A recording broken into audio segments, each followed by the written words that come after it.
यह जो क्वेश्चन था उस रोज उसका आंसर मिल रहा है। क्वेश्चन नंबर 5 आप लोग कोई क्वेश्चन नहीं लगता है लाया? हाँ सर लाया। हाँ बोलो क्वेश्चन बोलो। Critically examine the need for food security in India. Critically examine the need of food security in India. Bharat में खाद्य सुरक्षा की आवश्यकता का आलोचनात्मक मूल्यांकन कीजिए। अब इसकी भूमिका कैसे लिखेंगे आप? भूमिका कैसे लिखिएगा? भूमिका में इस प्रश्न की भूमिका में दो चीज आज के संदर्भ में देना अति आवश्यक है हमारे हिसाब से। बहुत प्रभावी भूमिका बन सकता है यदि दो चीज आपको इंक्लूड करते हैं। पहला, अभी ग्लोबल हंगर इंडेक्स आया है। इट इज रिलेटेड विद खाद्य सुरक्षा। ग्लोबल हंगर इंडेक्स क्या है? खाद्य सुरक्षा से जुड़ी हुआ प्रॉब्लम है। उसमें कहा गया है जो भारत 2000 अभी जो रिपोर्ट इसका 2022 में है उसमें कहा गया जब भारत 107वें पायदान पर है, 7वें स्थान पर है। कितना देश में, कितने देशों में? 126 देशों में। ठीक, 126 देशों में भारत 107वां पोजीशन पर है। इसका पिछला जो रिपोर्ट कह रहा था उसमें भारत को दर्शाया जा रहा है था कौन?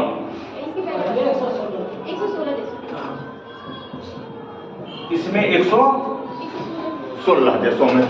अब देखिए, यह देखिए भारत का 100 से पार कंडीशन, मतलब इसका मतलब यहां पर देखिए तो मात्र 19 देश ऐसे हैं जो भारत से, विश्व में 126 देश है, मात्र 19 देश ऐसे हैं जो भारत से खराब कंडीशन में हैं। इस रिपोर्ट को देखिएगा तो दक्षिण एशिया के तमाम देश भारत से अच्छी स्थिति में है। हम लेटेस्ट रिपोर्ट के आधार पर एनालिसिस करेंगे, तो यहां पर हम पहले एनालिसिस करेंगे, वो बाद में एनालिसिस करेंगे। पहले भूमिका में देख लीजिए। अभी हाल ही में जो ग्लोबल हंगर इंडेक्स आया, ग्लोबल हंगर इंडेक्स, वैश्विक भूखमरी सूचकांक में भारत 107वें स्थान पर है। विश्व में 126 देशों में 107वें स्थान पर है। और दूसरा अभी अगस्त 2022 में एफसीआई ने कहा है जो भारत का अनाजों का बफर स्टॉक, गेहूं तथा अनाजों का मतलब गेहूं तथा चावल का बफर स्टॉक कई सालों के निम्नतम स्तर पर है। अभी हाल ही में अगस्त में भारत के एफसीआई ने कहा है। इस दोनों रिपोर्ट को अब हम मिलाते हैं, इस दोनों को भूमिका में हम उपयोग करेंगे। एफसीआई ने कहा है जो भारत का बफर स्टॉक कई सालों के निम्नतम स्तर पर है, यानी करीब 185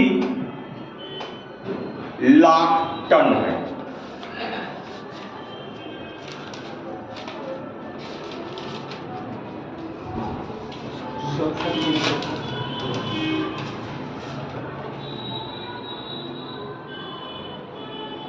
एक 185 लाख टन है, जो कि ऑन एन औसत होना चाहिए 257 लाख टन।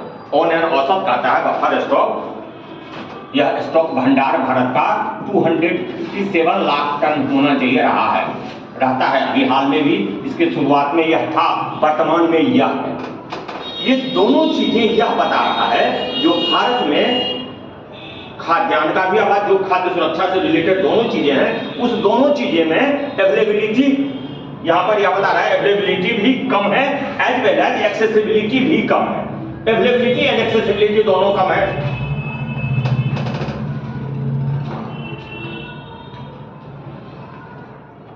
यह भूमिका में इस दोनों चीज का जिक्र करिएगा। भूमिका में यह भी बता दीजिएगा व्हाट इज खाद्य सुरक्षा। खाद्य सुरक्षा होता क्या है? व्हाट इज खाद्य सुरक्षा? व्हाट इज खाद्य? Anyone can define what is खाद्य सुरक्षा? व्हाट इज खाद्य सुरक्षा? What is food security? खाद्य सुरक्षा होता क्या है? संतुलित भोजन का नाम लेना सर। संतुलित भोजन किसी को न प्राप्त, पौष्टिक और प्रोटीन है।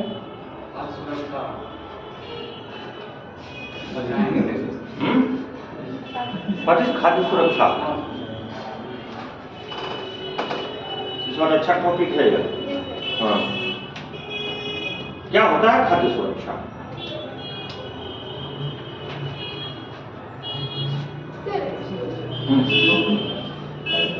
चलिए हाँ बोलो। खाद्यान्न का सभी तक पौष्टिक और संतुलित जो होता है सर, इसे क्या सकते हैं? So वही ऐसे stability of food, nutritious food to all. और सबको सभी लोगों तक हमेशा एफोर्डेबल कीमत पर, वहन योग्य मूल्य पर गुणवत्तापूर्ण खाद्य पदार्थों की पहुंच खाद्य सुरक्षा। सभी लोगों तक हमेशा, सभी लोगों तक हमेशा गुणवत्तापूर्ण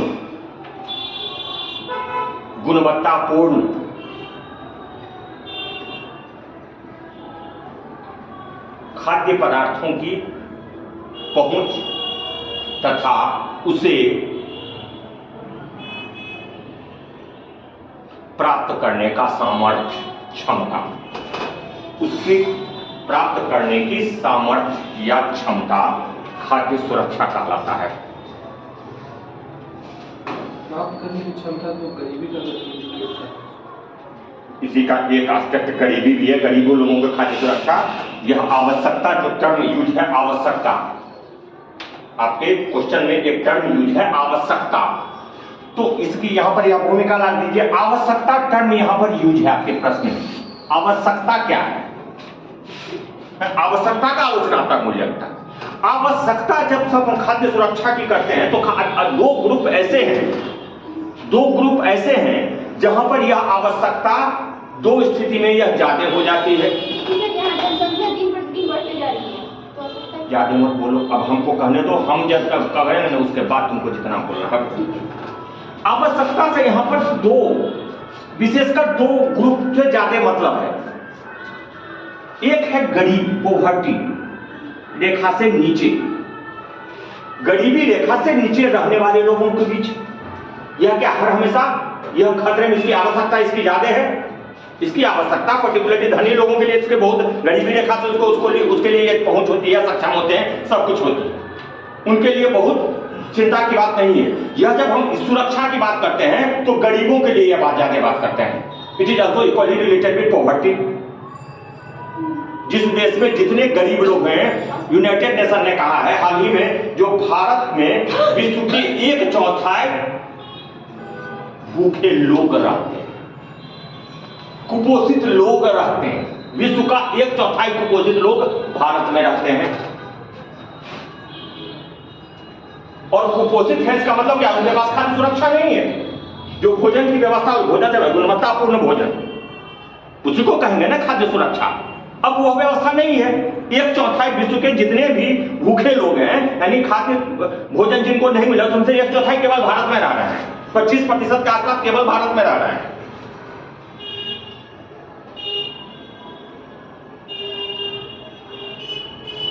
ऑलरेडी हमारे यहां 2011-12 का आंकड़ा कह रहा है, तेंदुलकर समिति का रिपोर्ट कह रहा है 22%। तो क्या है, उस दिन आंकड़ा में समझा रहे थे 22% के आसपास लोग गरीबी रेखा के नीचे रहते हैं। 22% के आसपास लोग गरीबी रेखा के नीचे रहते हैं। अब यह टेंडर, यह जो सेंसिटिव ग्रुप है, इसके लिए खाद्य सुरक्षा के दृष्टि से दूसरा ग्रुप देख लीजिए, दूसरा अपेक्षाकृत कम महत्वपूर्ण है, लेकिन होता है। प्राकृतिक आपदाओं के समय में जो इस गरीबी रेखा के बाहर है, वह भी आवश्यकता उसको भी नीड होती है। कहां पर? प्राकृतिक आपदाओं के समय। जैसे कुछ उदाहरण हम दे सकते हैं, सूखा के समय, बाढ़ के समय, भूकंप के समय। सामान्य स्थिति में उन लोगों के पास, जिन लोगों के पास सब कुछ है, वो खरीद सकता है, ले सकता है, अवेलेबल भी है। लेकिन जब ये कंडीशन होते हैं, भूकंप है, ये प्राकृतिक आपदाएं, चक्रवात है, ये सब जब कंडीशन आते हैं, युद्ध है, युद्ध को भी इसी स्थिति में हम रखेंगे। युद्ध हो, महामारी हो, ये सब कंडीशन आएंगे। आपदाओं की केस में, आपदाओं प्राकृतिक छोड़ दीजिए, आपदाओं के केस में यह आम लोगों के लिए, यानी गरीबी रेखा से बाहर लड़ने के लोगों को भी इसकी आवश्यकता होती है, क्योंकि उसको भी यहां तक पहुंच नहीं है। पैसा भी है उसके पास, लेकिन पहुंच नहीं है।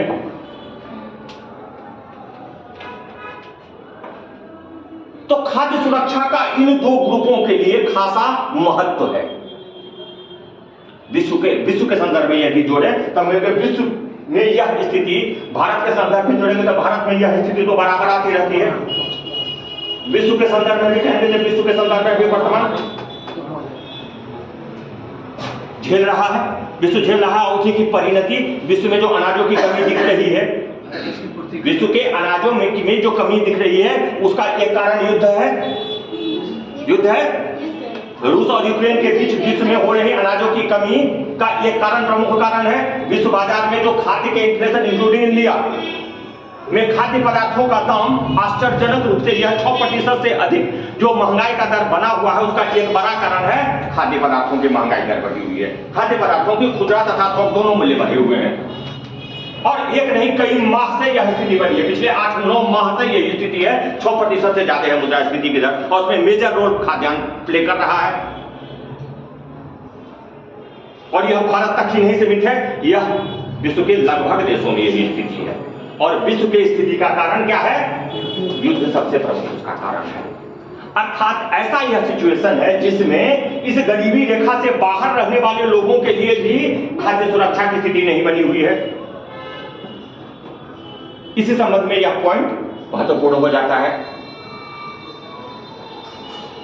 अब दूसरा पॉइंट, यहां पर खाद्य सुरक्षा इतना ही कह करके, खाद्य सुरक्षा को परिभाषित करते हुए इतना पॉइंट कह करके इसको आप रोक सकते थे। अब देखिए,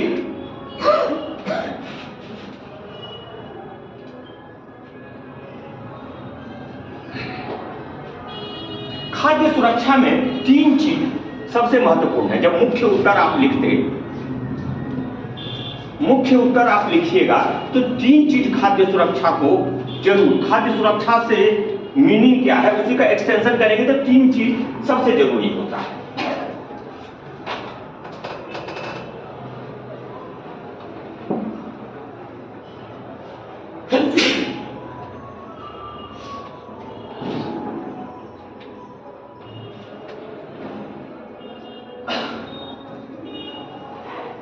तीन चीज का मतलब यह है, खाद्य सुरक्षा यदि सही अर्थों में कहें तो 3 ए का परिणाम है।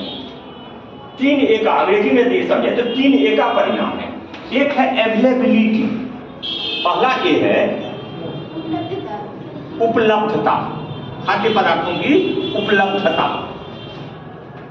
दूसरा ए है एक्सेसिबिलिटी,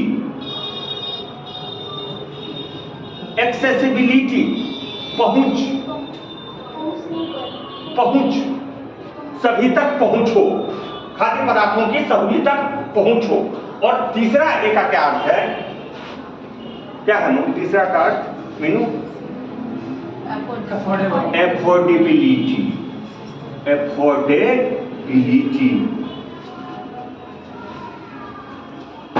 सामर्थ्य, क्षमता, खाद्य पदार्थों की पाने का सामर्थ्य या क्षमता, खाद्य पदार्थों को पाने का सामर्थ्य या क्षमता। अब इस तीनों का अर्थ समझिए। एवेलेबिलिटी इसमें सबसे महत्वपूर्ण, पहला स्टेज है एवेलेबिलिटी।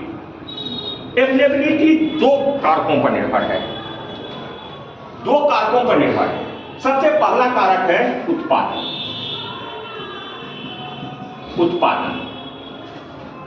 2 कारक पर निर्भर है, पहला है उत्पादन।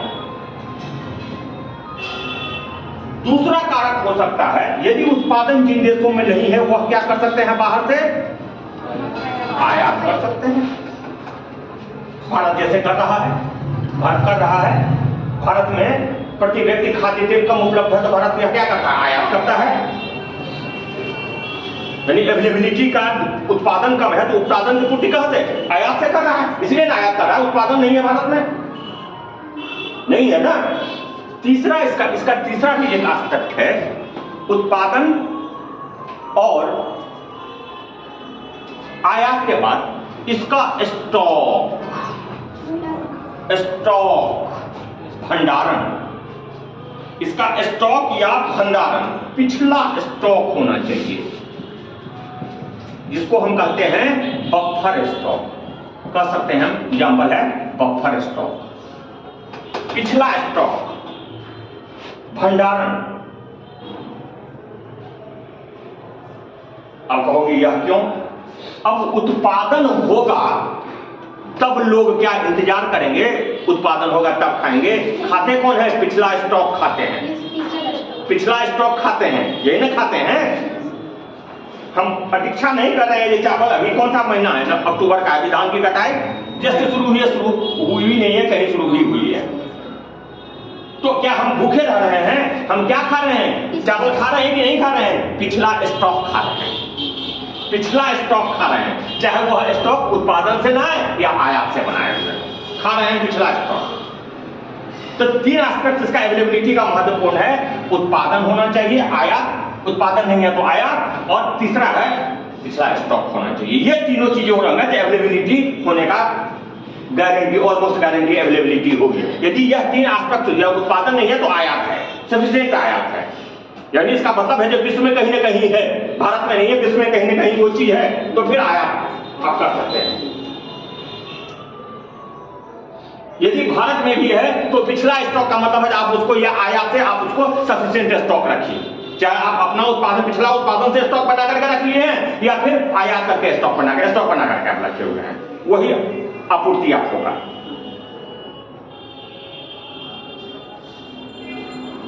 अभी वर्तमान संदर्भ में कहें तो भारत में इस उत्पादन वाले प्रश्न पर हम प्रश्न चिन्ह लगा सकते हैं। क्यों? क्योंकि गेहूं का उत्पादन क्या हुआ है पिछले साल, वर्ष 2000, कृषि वर्ष 2021-22, यही ना, कृषि वर्ष 2021-22 में गेहूं का उत्पादन 185 मिलियन टन,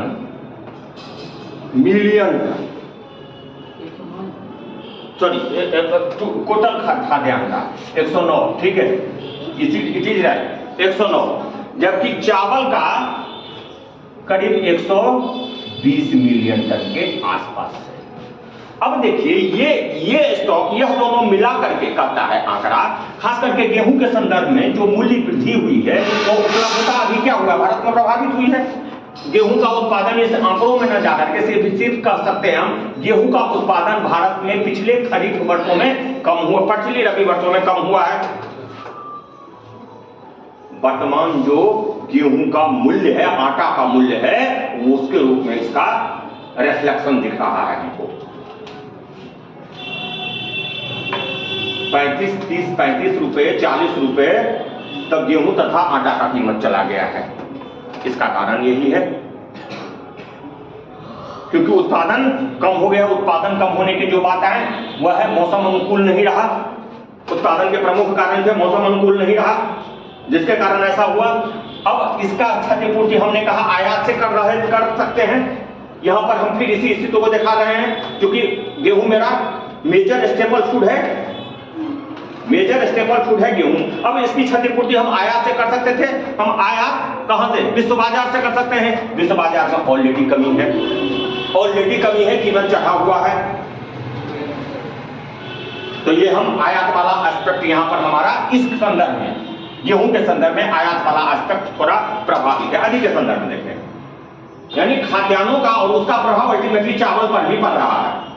चावल पर हमारे यहाँ उत्पादन नहीं हुआ है, लेकिन बल दबाव आ गया है चावल पर। जहाँ गेहूं का मतलब खाया जा रहा था तो वहाँ पर स्वाभाविक है ना, जब गेहूं नहीं मिला, क्योंकि स्टेपल फूड दो ही है, या तो गेहूं या चावल।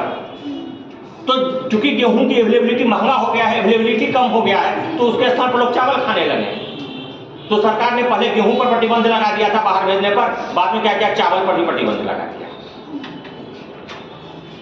अब यह चीजें दिखा रहा है जो हमारा मांग वाला, ये अवेलेबिलिटी वाला पक्ष प्रभावित हो रहा है, और इसका रिफ्लेक्शन हो रहा है बफर स्टॉक के रूप में, जो अभी हम आंकड़ा दिखा रहे थे, जो 185 लाख मिलियन टन ही का रहा है। यह दिख रहा है ना हमारा बफर स्टॉक।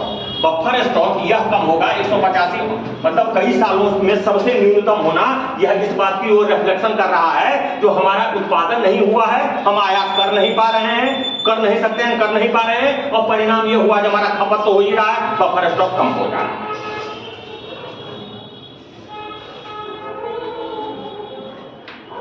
इसका दूसरा पक्ष होता है पहुंच, एक्सेसिबिलिटी। इससे अर्थ है वितरण से, डिस्ट्रीब्यूशन से।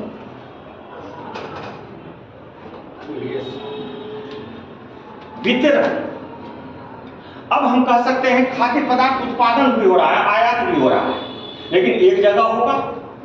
अब आम लोगों तक, सभी लोगों तक, यहां पर खाद्य सुरक्षा का मतलब है सभी लोग तक उसको एक्सेसिबल बनाएंगे, पहुंच बनाएंगे सभी लोगों को, यानी वितरित सही तरीके से होना चाहिए, यूनिफॉर्म डिस्ट्रीब्यूशन होना चाहिए। जहां तक आवश्यक ग्रुप है वहां तक गरीब लोगों तक या आपदा प्रभावित लोगों तक उसकी पहुंच होनी चाहिए, देन कॉल प्रॉपर डिस्ट्रीब्यूशन।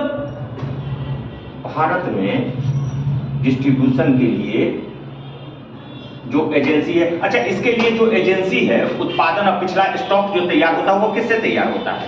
खाद्य सुरक्षा के लिए पिछला स्टॉक किससे तैयार होता है? गवर्नमेंटल एजेंसी के रूप में, केंद्रीय एजेंसी के रूप में एफसीआई, स्टेट एजेंसी के रूप में, बिहार के संदर्भ में एसएफसी, पैक्स जैसे एजेंसी है, मुख्य रूप से केंद्रीय एजेंसी एफसीआई है। यह न्यूनतम कीमत पर क्या करती है? मिनिमम सपोर्ट प्राइस पर खरीदारी करती है, इसी से यह स्टॉक बनता है। न्यूनतम कीमत पर खरीदती है, इसलिए स्टॉक बनता है। अब जो यह स्टॉक मिल गया वो उसका वितरण सुनिश्चित करती है, एफसीआई या एसएफसी करती है सुनिश्चित। इसके लिए खास करके इस वर्ग में पीडीएस, पब्लिक डिस्ट्रीब्यूशन सिस्टम चलाती है, टीपीडीएस चलाती है government, targeted public distribution system हमारे यहां काम कर रहा है।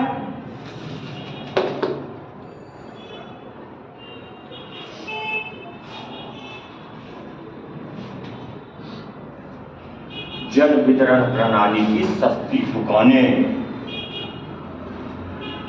प्रणाली के तहत सस्ती मूल्य की दुकानें, इसी का पार्ट है।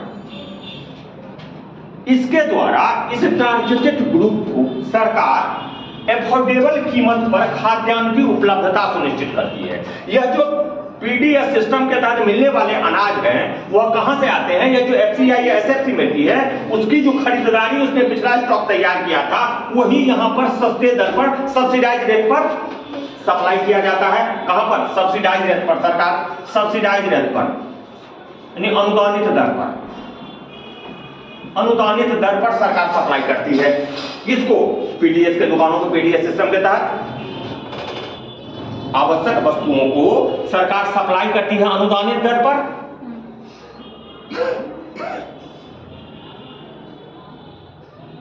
खाद्यान्न का तो एफसीआई है और अनाज का एफसीआई है, और इसका कौन है एजेंसी? तेल का, दलहन का। अनाज का तो एफसीआई है, अधिप्राप्ति एजेंसी कौन है उसका? नेफेड। बिल्कुल सही, नेफेड। नेफेड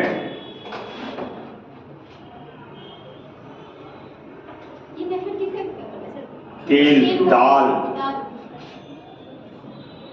इसकी अधिप्राप्ति एजेंसी इसको बनाया गया है। एमएसपी भी यही है, एमएसपी जारी करता है। एमएसपी तो ये नहीं जारी, एमएसपी कौन जारी करती है? गवर्नमेंट भी नहीं जारी करती है एमएसपी। हाँ, सीएससीपी है इसका नाम। सर रिकमेंडेशन करते सरकार लागू करती है, नहीं रिकमेंडेशन करती है सरकार को। सरकार को रिकमेंडेशन ये करती है और उसके आधार पर सरकार जारी करती है। रिकमेंडेशन वस्तुतः इसी का होता है। कृषि क्या था? लागत एवं मूल्य आयोग। कृषि लागत एवं मूल्य आयोग जो वर्तमान में शायद कितने फसल पर? 22 फसल का 22। एक है 23वां है गन्ना। 23वां में एमएसपी नहीं है, उसका मूल्य का नाम है फेयर एंड न्यूमरेटिव प्राइस। ये पहले दे दिया जाता है। फेयर एंड न्यूमरेटिव प्राइस, हिंदी में क्या कहा, लाभकारी हो, क्या हिंदी में बहुत अच्छा नाम है, फेयर एंड न्यूमरेटिव प्राइस। एमएसपी न करके उसको कहते हैं गेहूं के केस, सॉरी गन्ना के केस, लेकिन बाकी 22 के केस में यह कोशिश करती है, ठीक है, उसको वो हमारा इशू अभी ज्यादा नहीं, आज हम खाद्य सुरक्षा पर चल रहे हैं। नेफेड एक एजेंसी है दलहनी तथा तिलहनी फसल के लिए।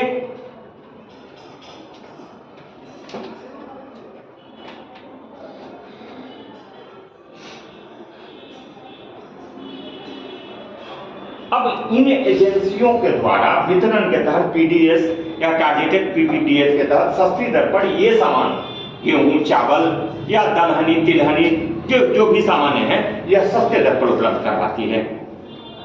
सरकार इसके लिए अनुदान देती है।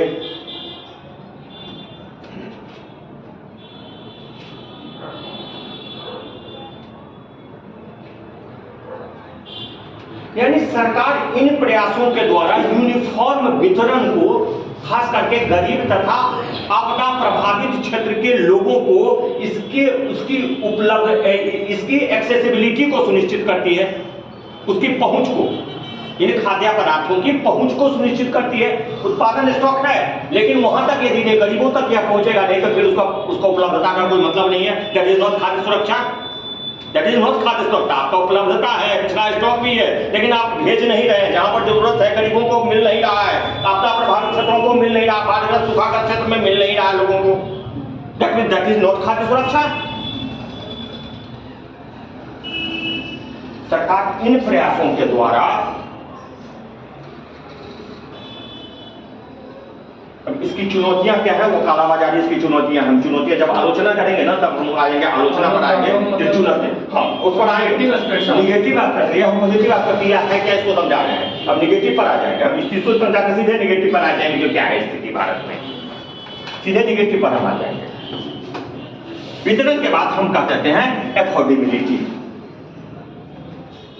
एफोर्डेबिलिटी से मतलब है खास करके यह गरीब, यह यहाँ पर इस गरीब की बात हम जाते करते हैं, इसकी बात हम यहाँ पर नहीं करेंगे जाके, यह यहाँ पर हम इसकी बात करेंगे जिसका खरीदने की क्षमता नहीं है। इवन सस्ती दर के दुकानों तक पर उसको न्यूनतम खरीदने की क्षमता तो होनी चाहिए, एटलीस्ट मिनिमम होनी चाहिए, तभी यह सबको उपलब्ध हो पाए। एफोर्डेबिलिटी होनी चाहिए, यानी यह जो मूल्य है, यह मूल्य चुकाने की क्षमता होनी चाहिए खरीदने वालों में, चुकाने की क्षमता, इसके मौद्रिक मूल्य को चुकाने की क्षमता, मौद्रिक मूल्य चुकाने की क्षमता को सामर्थ्य बोलेंगे। सरकार ने सब्सिडाइज रेट पर उपलब्ध तो करा दिया। अब मान लीजिए सब्सिडाइज रेट पे 2 रुपए किलो ही है, हम कहते हैं 3 रुपए किलो चावल है, 2 रुपए किलो गेहूं है, लेकिन इसके खरीदने की क्षमता 2 रुपए किलो भी तो होनी चाहिए, होनी चाहिए कि नहीं होनी चाहिए, कम तो कर दिया है। अब यह भी नहीं है तब फिर उसके पास क्या हो, खाद्य सुरक्षा नहीं है। और यह स्थिति गरीबों के केस में तो हो सकता है, इट मे बी पॉसिबल, गरीबी रेखा के नीचे है, अब कितना नीचे है, यदि उसमें भी सबसे जो लोअर सब्सट्रैटम मतलब सीधे आधार तक पर होगा, हो सकता है उसके पास नहीं हो, इट मे बी पॉसिबल। 2 रुपए 3 रुपए खरीदने की भी क्षमता हो सकता है नहीं हो, और यदि हो तो सालों भर नहीं हो, हमेशा नहीं हो, क्योंकि एक एस्पेक्ट हमने कहा है जिसका मतलब है हमेशा नहीं हो। जिस समय वेजेज उसको मिल रहे हो, काम मिल रहा हो, उस समय तो उसकी क्षमता हो, और बाकी समय में जब काम नहीं मिला उसकी क्षमता नहीं है। दैट मींस भुखमरी गरीबी को ज्यादा दिखा रहा है, आपको तो ज्यादा गरीबी को दिखा रहा है, जैसा महसूस हो रहा है ना। तो यहाँ पर इस स्थिति को हम दिखा देते हैं, एफोर्डेबिलिटी भी होनी चाहिए, यानी उसके न्यूनतम कीमत भी चुकाने का सामर्थ्य होना चाहिए सभी लोगों के पास, एटलीस्ट उन गरीब नीचे के नीचे तब निचले में भी निचले तबकों के पास यह सामर्थ्य होना चाहिए जो सस्ते दर की दुकानों तक भी वह खरीदने की जो न्यूनतम क्षमता है वह उसके पास हो, सालों भर हमेशा। अब यहां पर एक स्कीम से हम इसको कनेक्ट कर सकते हैं। सरकार ने कोरोना जैसे महामारी के काल में गरीब कल्याण अन्न योजना चलाई, इसी के लिए ना, क्योंकि क्या था, एफोर्डेबिलिटी नहीं थी, यह दोनों चीजें थी लेकिन एफोर्डेबिलिटी नहीं थी, तो सरकार ने फ्री कर दिया, गरीब क्या नाम था पूरा? गरीब कल्याण अन्न योजना। अन्न योजना के द्वारा खास करके इन आपदा के समय में गरीब में भी गरीबों को, गरीबी रेखा से नीचे रहने वालों को मुफ्त में, क्योंकि लॉकडाउन की स्थिति थी, महामारी की स्थिति, लॉकडाउन की स्थिति थी, लोगों का काम रोजगार चला गया था, इसीलिए वो न्यूनतम क्षमता भी नहीं थी। तो उसी को देखते हुए, इसी क्षमता को देखते हुए सरकार ने मुफ्त में अनाजों की खाद्य सुरक्षा के कारण ही सुनिश्चित किया था। प्रति परिवार 25 किलो कितना मिल रहा था? 5 किलो एक आदमी, 5 आदमी का परिवार माना था तो 25 किलो देखा था ना।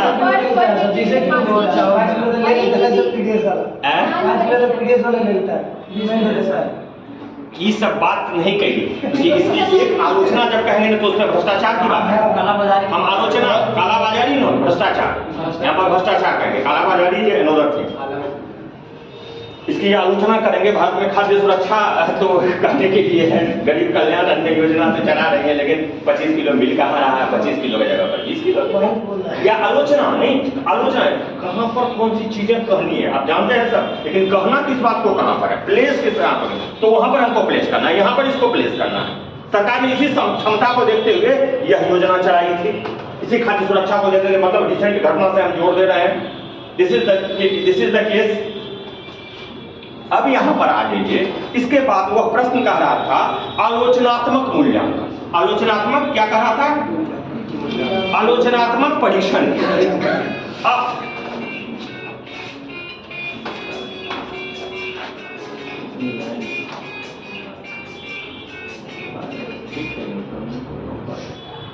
हाँ, हेलो, इस पर नेट ये मीट पर क्या किया जाए? नेट का जो सीमा है वो नेट की सीमा से हम भी बंधे हुए हैं और मजबूर हैं। नेट की सीमा से हम बंधे हुए हैं और मजबूर हैं। ऐसे में तो होगा नहीं। फैन चला दीजिए, गर्मी लग रही।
आवाज आ रही है?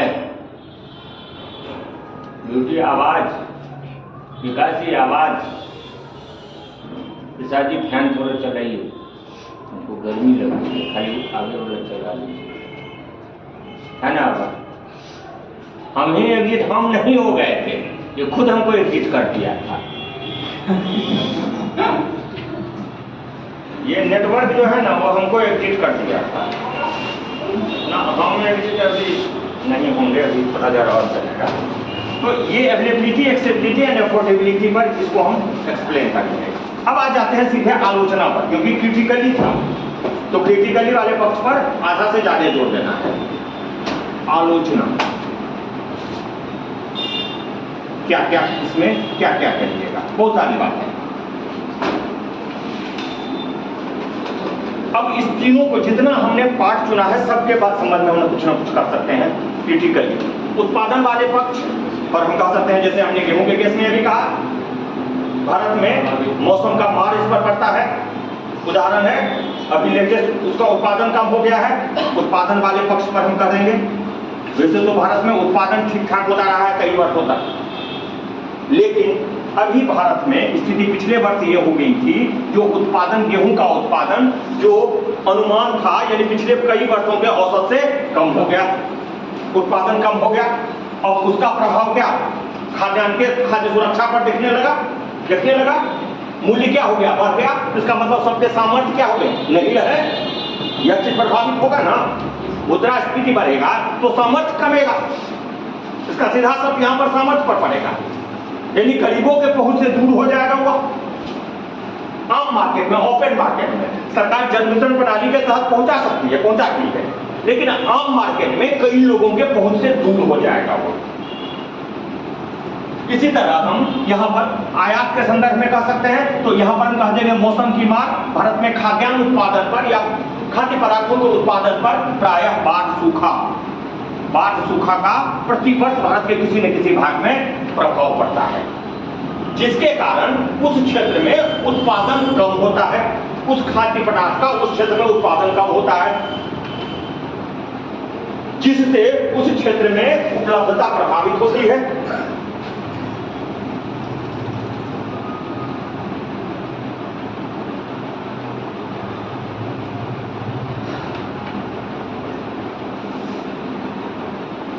भारत के बुंदेलखंड जैसे सूखाग्रस्त क्षेत्रों में, उड़ीसा के सूखाग्रस्त क्षेत्रों में, बिहार में पूरा कम, यह प्रायः होता रहा है। बुंदेलखंड की बात कर सकते हैं हम, कालाहांडी रीजन की बात कर सकते हैं। विभिन्न क्षेत्रों में सूखा के कारण, बिहार के जैसे क्षेत्रों में बाढ़ के कारण, असम में बाढ़ के कारण प्रायः उत्पादन कम होते हैं, और जिस पर टीका प्रभाव इन आपदाओं का अधिक रहता है उस पर वहां पर उपलब्धता प्रभावित होती है। उत्पादन कम होता है, उपलब्धता प्रभावित होती है।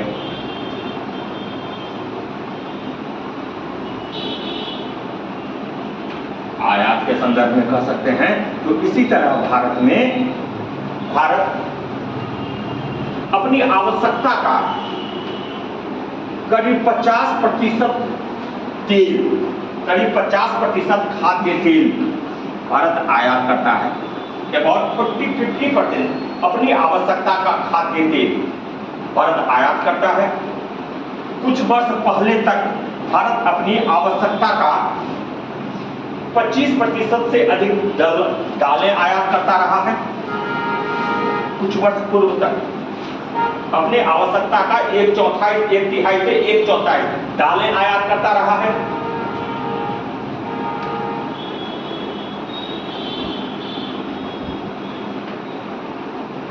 चूंकि भारत अपनी आवश्यकता के ये पदार्थ आयात कर रहा है, तो आयातित पदार्थ महंगे होते हैं।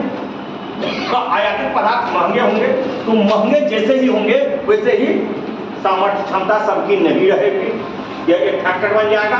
आयातित पदार्थ हर हमेशा महंगे होने की चाह, क्यों? क्योंकि कर प्रणाली उस पर लागू होगा, और कर होने के कारण हमारा कर नहीं, वहां का, जिस देश से हम मंगाएंगे वहां के कर प्रणाली पर लागू होंगे या महंगा हो जाएगा। तो सरकार उसको अनुदान दे करके करती है, लेकिन फिर भी जो उत्पादित यहाँ के माल होंगे उससे महंगे होंगे, तो आयात महंगा पड़ता है।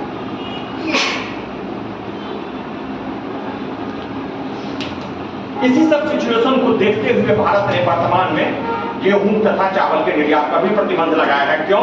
क्योंकि यहां पर उपलब्धता कम हो जाएगी, निर्यात बढ़ जाएगा, निर्यात पर प्रतिबंध लगा है, निर्यात बढ़ जाएगा तो यहां पर उपलब्धता कम होगी। इसी का एस्पेक्ट है, एक होगा आयात और दूसरा है कि भारत ने निर्यात को प्रतिबंधित कर दिया। क्यों? क्योंकि स्थानीय मांग को पूरा करने के लिए, स्थानीय स्तर पर खाद्य सुरक्षा सुनिश्चित करने के लिए भारत ने निर्यात को बंद किया।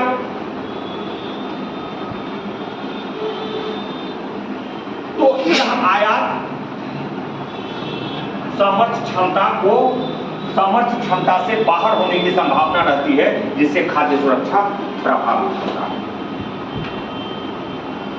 तीसरा, हम पिछला स्टॉक के बारे में कह रहे हैं। स्टॉक के बारे में, स्टॉक में फ्लक्चुएशन होता रहता है, उतार चढ़ाव होता रहता है। स्टॉक में, पिछला स्टॉक में उतार चढ़ाव होता रहता है। यह उत्पादन पर निर्भर करता है, यह सरकार द्वारा घोषित एमएसपी पर निर्भर करता है, जिस पर एमएसपी पर मूल्य अधिक मिलते हैं उस पर उत्पादन अधिक होता है किसान प्रोत्साहित होता है। एमएसपी का एक लाभ क्या है? किसान को प्रोत्साहित करना, उस जिन्स को उत्पादन के लिए प्रमोट करना, वो उत्पादन करो, हम इतना पैसा देने की गारंटी लेते हैं तुमको।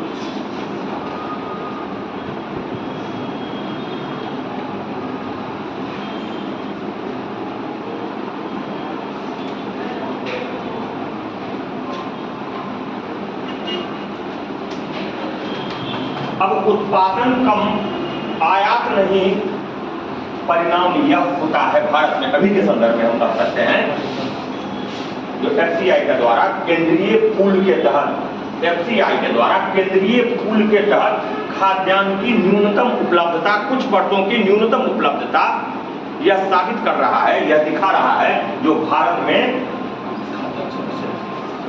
खाद्य पदार्थों के स्टॉक में उतार चढ़ाव होता रहता है। यदि यही स्थिति बनी रही तो आने वाले समय में खाद्य संकट पैदा हो सकते हैं। यह खाद्य संकट की ओर भारत में भी ले जा सकता है, खाद्य की अनुपलब्धता खाद्य संकट की ओर ले जा सकता है। चलिए, तीसरा आलोचना, एक अन्य आलोचना का आधार बना दीजिए। अभी ये चर्चा कर रहे थे हम वितरण वाले एस्पेक्ट में भ्रष्टाचार की बात करते हैं, भ्रष्टाचार की बात करते हैं। अभी कह रहे थे जो गरीब कल्याण अन्न योजना के तहत सरकार प्रति परिवार 25 किलो अनाज मुफ्त में देती है, लेकिन जन वितरण प्रणाली के तहत सस्ती दर की दुकानें जहां से वह मिलता है दुकानों से, वहां पर वह तौलता क्या है? 20 केजी तौलता है। इसका मतलब यह है जो यहाँ पर व्यापक रूप से भ्रष्टाचार मौजूद है, व्यापक रूप से भ्रष्टाचार मौजूद है, जिसके कारण वह जो जन वितरण प्रणाली या जो बेचने वाला एजेंसी है वह कम तौल रहा है, गरीबों को कम मिल रहा है। व्यापक रूप से टाइम एंड अगेन न केवल भ्रष्टाचार यहाँ पर, दूसरा कालाबाजारी की भी हम बात यहाँ पर कर सकते हैं। हम यहाँ समाधान नहीं दिखा रहे, हम केवल कमियों को बता रहे हैं, खाद्य सुरक्षा की कमियों को। कालाबाजारी, सरकार जो न्यूनतम समर्थन मूल्य घोषित करके जो यह जो करती है, जन वितरण प्रणाली में पहुंचाती है, उसका एक हिस्सा बाजारों में, ओपन बाजारों में चले जाते हैं, ओपन बाजारों में चले जाते हैं, और वह जो कालाबाजारी करने वाले दुकानदार होते हैं, जो थोक विक्रेता होते हैं, वह जमा करके रख लेते हैं और कृत्रिम रूप से बाजार में अभाव को दिखाते हैं। एक एस्पेक्ट यह है जो इन कालाबाजारियों द्वारा मार्केट से, इवन जन वितरण प्रणाली से अतिरिक्त खरीद के, इसके साठगांठ के द्वारा, इंक्लूडिंग भ्रष्टाचार, साठगांठ करके एक बड़ा अमाउंट उसको स्टॉक में रख लिया जाता है और बाजार में कृत्रिम रूप से अभाव दिखाया जाता है।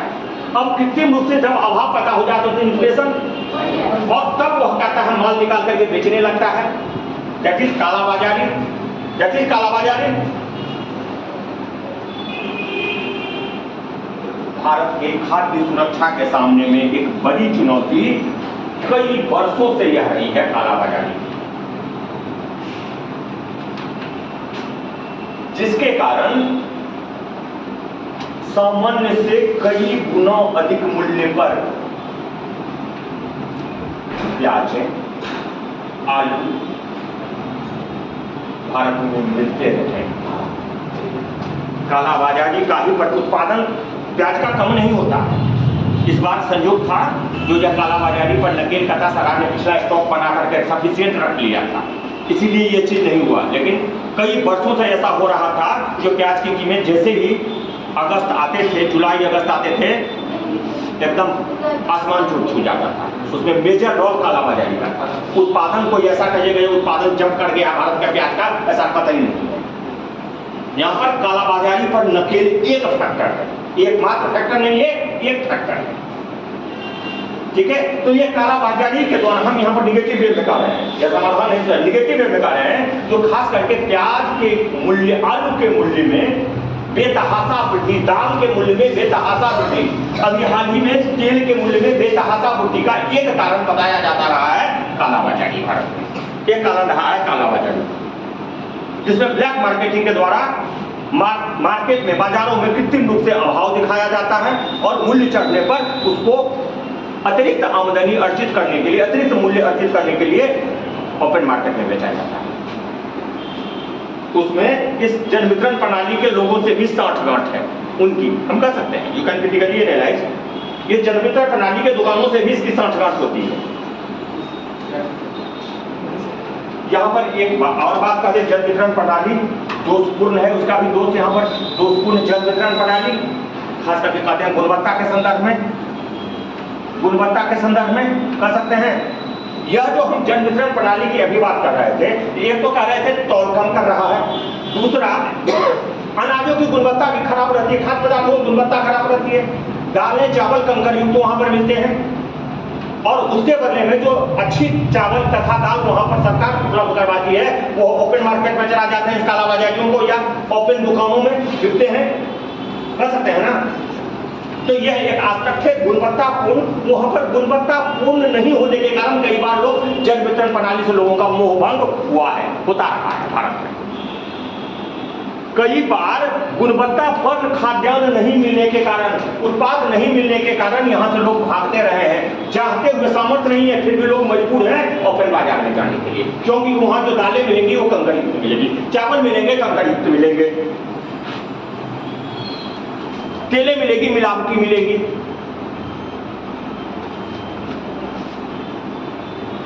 तो गुणवत्ता के साथ भी यहां पर समझौता, यानी यह भी खाद्य सुरक्षा है।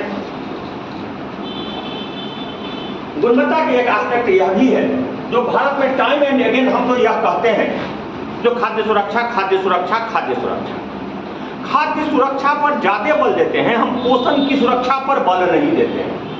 यहाँ पर खाद्य सुरक्षा तो एक हद तक हो भी जाता है अधिकतर लोगों को, लेकिन पोषण सुरक्षा की बात नहीं की जाती, पोषण सुरक्षा की बात कम की जाती है।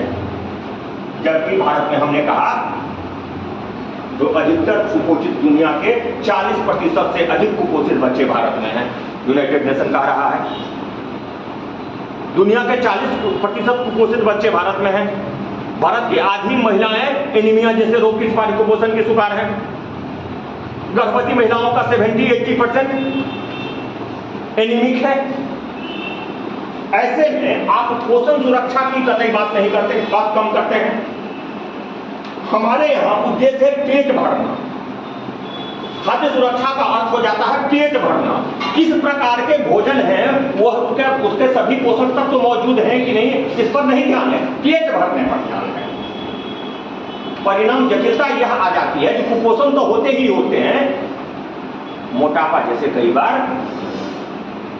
बीमारी भी इसका परिणाम हो जाता है किसी केस में, कहते हैं। यानी यहाँ पर हम कहेंगे जो यहाँ पर पेट भरने की संस्कृति, पेट भरना चाहिए, उसके गुणवत्ता पर न देकर के पेट भरने वाली संस्कृति है। यानी कार्बोहाइड्रेट, इसमें प्रोटीन, इसमें संतुलित भोजन वो है जिसमें सभी पोषक पदार्थ उचित मात्रा में मौजूद है। यहाँ पर सभी पोषक तत्व न होने कार्बोहाइड्रेट से ही पेट भरता है, मुख्य रूप से सब जानता है। तो कार्बोहाइड्रेट युक्त भोजन ज्यादा लेता है। तो हम खाद्य सुरक्षा की तो बात कर रहे हैं, लेकिन पोषण सुरक्षा पर हमारा बल कम है। सरकार बोली कि अपने साथ से फोर्टिफाइड चावल उपलब्ध कराएगी। ये सब उपाय में गुजर, हम आलोचना कर रहे हैं ना, तो खाली नेगेटिव बात करेंगे यहाँ पर, क्या रियलिटी है ये उपाय में कहेंगे सरकार इसका समाधान यह दे रही है, लेकिन यह हो रहा है भारत में। पोषण सुरक्षा पर ज्यादा बल नहीं है, यानी गुणवत्तापूर्ण भोजन, संतुलित भोजन नहीं मिल रहा है, संतुलित भोजन नहीं मिल रहा है। संतुलित भोजन से एक एस्पेक्ट यहां पर है, कहा जाता है कि जितना विश्व हेल्थ ऑर्गेनाइजेशन WHO जितना कहती है कि प्रति व्यक्ति वसा का सेवन करना चाहिए, उससे कम भारत में प्रति व्यक्ति वसा का सेवन है। खाद्य तेल का अभाव को दिखा रहा है। हमारे खाद्य सुरक्षा, पोषण सुरक्षा कहाँ हो गई, खतरे में दिख रही है। हम कहा इसका एग्जाम्पल यहां डाल सकते हैं ना। WHO कह रही है जितना प्रति व्यक्ति मिलना चाहिए उससे कम भारत में प्रति व्यक्ति अवेलेबिलिटी है किसकी, खाद्य तेलों की। इसका मतलब पोषण सुरक्षा नहीं है। इन सारे एग्जाम्पल से हम समझा सकते हैं। और क्या आलोचना कीजिएगा,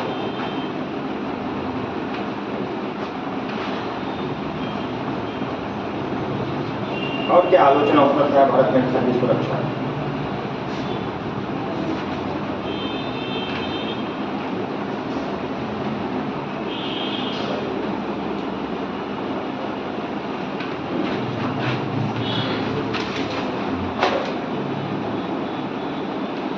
योजनाबद्ध क्रियान्वयन सुनिश्चित वहां पर गौर कीजिए, वहां की जो कमी है वही यहाँ पर उजागर करना, वहीं पर आलोचना उसी को ले आना है। हाँ बोलिए विकास जी, क्या और क्या पॉइंट डालिएगा। भंडारण, ठीक है, ठीक, बिल्कुल सही, बिल्कुल सही। कहा जाता है भारत में भंडारण वाला एस्पेक्ट पर जब हम आ रहे थे, तो भारत में करीब उत्पादन का 1/4 25% क्षति हो जाता है। पूरा हम सब कर रहे हैं, जो उत्पादन वाले एस्पेक्ट में आ जाएंगे तो भारत में 1/4 अनाजों का लॉस होता है, क्षति होता है। यह जो हम कह रहे हैं, जो हमारे लोगों को मुफ्त में अनाज देना है, इससे हम उसको पेट भर सकते थे। ये जो भूखमरी इतने लोगों को हो रही है, 107 नंबर विश्व में है, यह फिगर यदि नहीं होता, यह फिगर कम हो जाता, भारत की रैंकिंग 100 से अंदर हो जाती यदि यह नहीं होता। कह सकते हैं ना हम, हमारे यहाँ बर्बादी अनाजों की कम होती, जो 1/4 अनाज हमारे बर्बाद हो रहे हैं वह नहीं होते, तो हम इसको रोक सकते थे।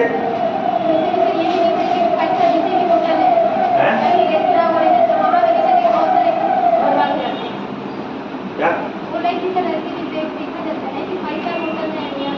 वो ऑल एस्पेक्ट, बहुत सारा एस्पेक्ट है, शादी में हमें पार्टी में तो सब एस्पेक्ट उसी में आ जाएगा, सब एस्पेक्ट उसी में जोड़ दीजिए। एक एस्पेक्ट है इसी का, एस्पेक्ट जो मेजर एस्पेक्ट है वो यहाँ तो लगे 25% बर्बादी हम कहते हैं, जो खेत से लेकर के पहुंचने तक सारे एस्पेक्ट लेते हैं। उसका एक मेजर एस्पेक्ट है गोदामों में सड़ने की बात, या जो स्टॉक की बात तो कह रहे थे ना, यह मेजर एस्पेक्ट भारत में रहा है। जो रख रखाव के अभाव में, भंडारण वाले एस्पेक्ट पर उचित रख रखाव के अभाव में भंडारण के दौरान FCI तथा अन्य राज्य के एजेंसियों द्वारा खाद्यान्न की बर्बादी, भंडारण के दौरान बर्बादी। इसमें भी सर काला बाजारी की वजह से भी रखता है कुछ लोग। वो एक कालाबाजारी वाला एस्पेक्ट है, वो अलग एस्पेक्ट है। वो कालाबाजारी में लगा करके सरा देगा, क्वालिटी खराब घोषित कर देगा FCI वाला, और वो FCI खराब घोषित कर करके और ओपन मार्केट में अच्छे उसके आड़ में अच्छे चीजों को भी खपत करके निकाल देगा, खास करके गेहूं के केस में बिस्किट बनाने वाली कंपनी खूब होता है। तो रख रखाव के दौरान बर्बादी, उसका एक मेजर रखरखाव के कारण, अभाव के कारण, खास करके FCI जैसे संस्थाओं, SFC जैसे संस्थाओं जो खरीदने वाली एजेंसी हैं उसके पास। इसका जो उत्पादन कब हुआ था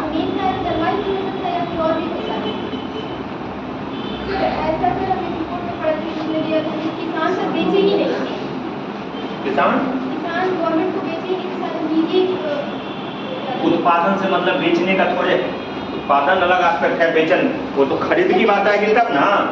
उत्पादन में तो कहीं नहीं बेचने और खरीदने वाले, उत्पादन कम हो रहा है, प्रोडक्शन कम में बेचने और खरीदने की बात कहाँ। वह जो एमएसपी पर खरीदारी, उत्पादन ही कम हुआ। अब दो एस्पेक्ट है, उस पर एस्पेक्ट में कभी बात नहीं करते हैं, दो एस्पेक्ट से ऐसा हो रहा है। तो उत्पादन कम हुआ और सरकार क्योंकि उत्पादन को ओपन मार्केट में उसे अच्छा कीमत मिल रहा था, तो सरकार को एमएसपी पर न देकर के उससे ज्यादा मूल्य, वो है तो दूसरा, वो दूसरा एस्पेक्ट है। भंडारण वाला एस्पेक्ट जो है उसका दूसरा एस्पेक्ट वो है, हम कह सकते हैं। एक एस्पेक्ट वो है, कह सकते हैं, एक एस्पेक्ट वो है, लेकिन ओवरऑल उत्पादन ही तो कम है, हम उत्पादन पर ज्यादा जोर दे रहे हैं।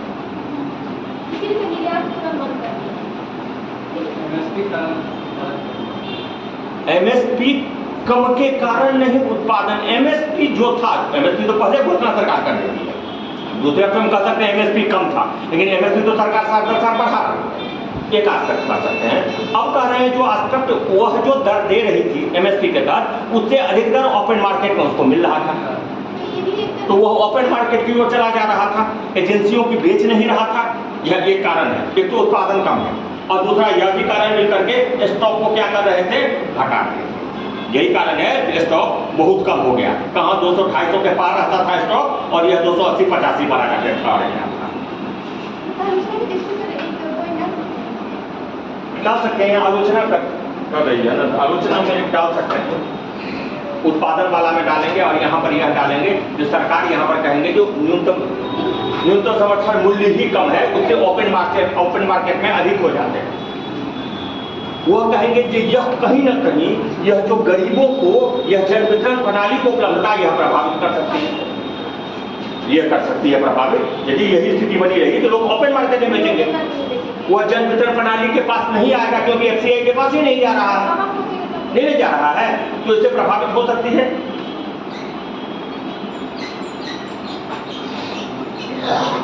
और क्या है कृषि कानून को लेकर तो ये विवाद सरकार के साथ वो तो एमएसपी लेकर के था, वो तो कृषि कानून को लेकर के था, उसमें भी ओपन मार्केट और सरकार का जो वो जो तीन जो कानून लाई थी ना, उसके आड़ में वो हो रहा था आंदोलन, उसी के आड़ में आंदोलन था, तो वो तो आंदोलन सरकार ने वापस ले लिया, तो वो मुद्दा लगभग मुद्दा खत्म।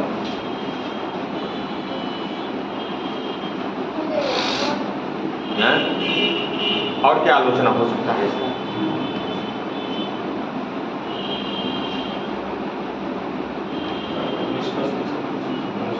अच्छा जी, ठीक है, आलोचना हो गया, निष्कर्ष पर आ निष्कर्ष पर आ जाइए। इसका निष्कर्ष क्या लिखिएगा?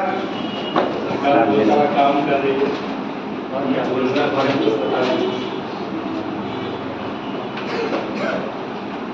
निष्कर्ष देने से पहले आलोचना के अंत में यद्यपि कि ये चुनौतियां हैं, यद्यपि कि उपरोक्त चुनौतियां हैं भारत में, लेकिन इससे निपटने के लिए भी सरकार प्रयास भी बहुत कर रही है।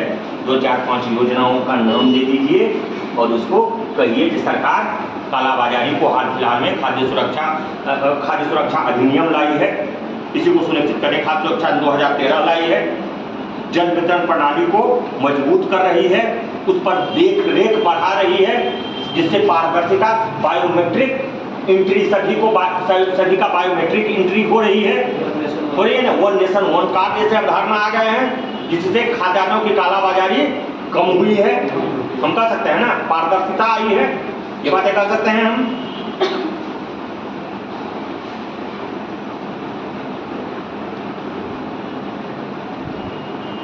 इसके तहत ये योजना नाम ले सकते हैं। आपदाओं के समय में सरकार इस तरह की व्यवस्था भी करती है, क्योंकि लोगों के परचेजिंग पावर, क्रय शक्ति समाप्त हो जाती है। आपदाओं के समय तो सरकार इस के मुफ्त में अनाज भी उपलब्ध करवा रही है। सरकार बहुआयामी स्तर पर मल्टी डायमेंशनल प्रयास इसके लिए खाद्य सुरक्षा सुनिश्चित करने के लिए कर रही है। उसी के तहत सरकार ने गेहूं तथा चावल पर निर्यात प्रतिबंध उसी का हिस्सा है, प्रतिबंध सरकार लगाया है, उसी का हिस्सा है।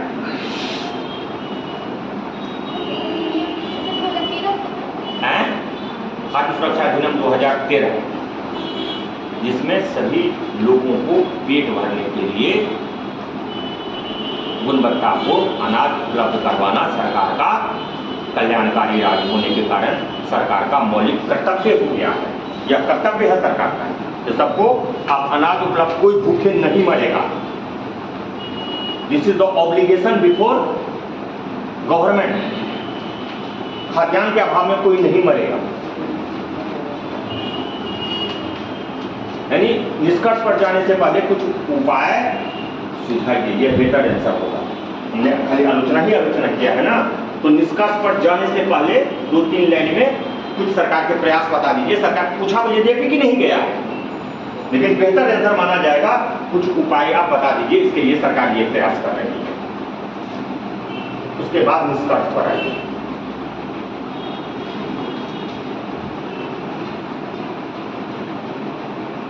निष्कर्ष को हर हमेशा बड़े आयामों की लेकर दिखाना है। बड़े आयाम से मतलब है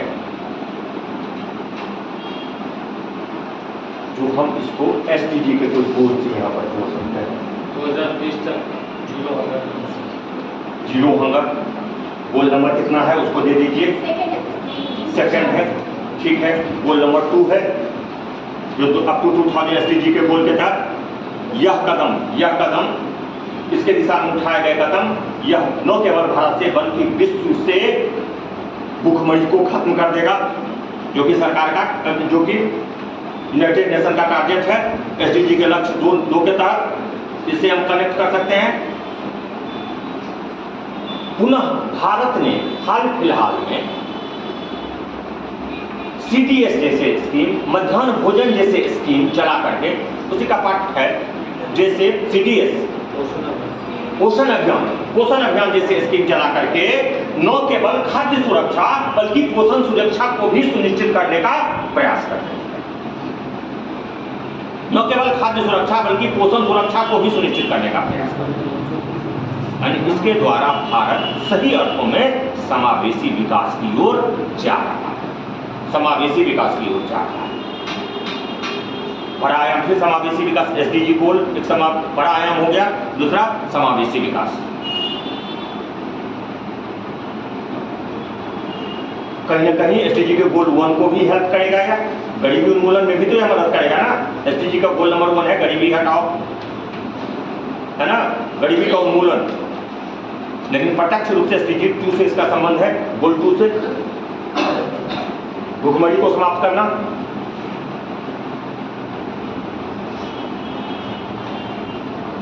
अल्टीमेटली इसका प्रभाव वैश्विक भूखमरी सूचकांक पर दिखेगा, बेहतर होगा।